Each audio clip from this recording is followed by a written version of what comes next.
Jeshi la Israel IDF pamoja na shirika la usalama la Shin Bet wamethibitisha kumuua kiongozi mpya wa kijeshi wa Hamas, Mohamed Odei, katika shambulizi maalum lililofanywa usiku uliopita kaskazini mwa ukanda wa Gaza.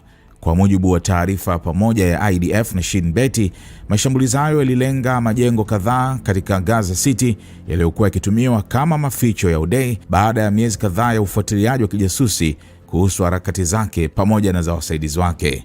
Jeshi la Israel pia lilisema kuwa ghorofa moja karibu inayodaiwa kumilikiwa na mwanachama mwingine wa Hamas aliyeshiriki katika mashambulizi ya Oktoba 7 pia ililengwa katika operesheni hiyo. Odei alikuwa ametangazwa wiki iliyopita kuwa mkuu mpya wa mrengo wa kijeshi wa Hamas baada ya kuuawa kwa mtangulizi wake Izz al-Din al-Haddad. Kabla hapo alikuwa mkuu wa kitengo cha ujasusi cha Hamas. Kwa mujibu wa IDF, Odei alikuwa mmoja wa watu waliokuwa na nafasi kubwa katika kupanga na kuratibu mashambulizi ya Oktoba 7 dhidi ya Israel, na baadaye aliendelea kuongoza operesheni za mashambulizi pamoja na shughuli za ujasusi dhidi ya wanajeshi wa Israel wakati wa vita vinavyoendelea Gaza. Vyombo vya usalama vya Israel vimemwelezea Odei kama mmoja wa makamanda wachache waandamizi wa Hamas waliokuwa bado hai na waliohusika moja kwa moja katika kupanga mashambulizi ya Oktoba 7. Israel imesema kuwa kwake ni pigo kubwa kwa juhudi za Hamas za kujijenga upya kijeshi.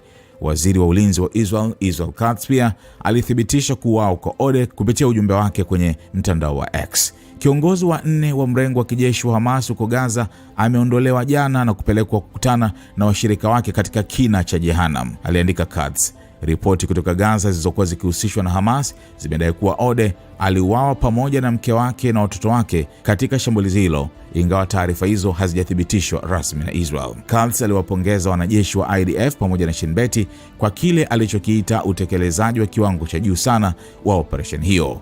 Tuliahidi kuwa tutawaondoa wote walioongoza mauaji ya Oktoba 7 na hilo ndilo tutakalofanya, alisema Katz. Wote wamewekewa alama ya kifo popote walipo. Waziri huyo pia alirudia msimamo wa Israel wa kuiondoa Hamas madarakani Gaza pamoja na kuendeleza kile alichokiita mpango wa uhamiaji wa hiari kutoka ukanda wa Gaza. Kila kitu kitafanyika kwa wakati sahihi na kwa namna sahihi, aliongeza Katz.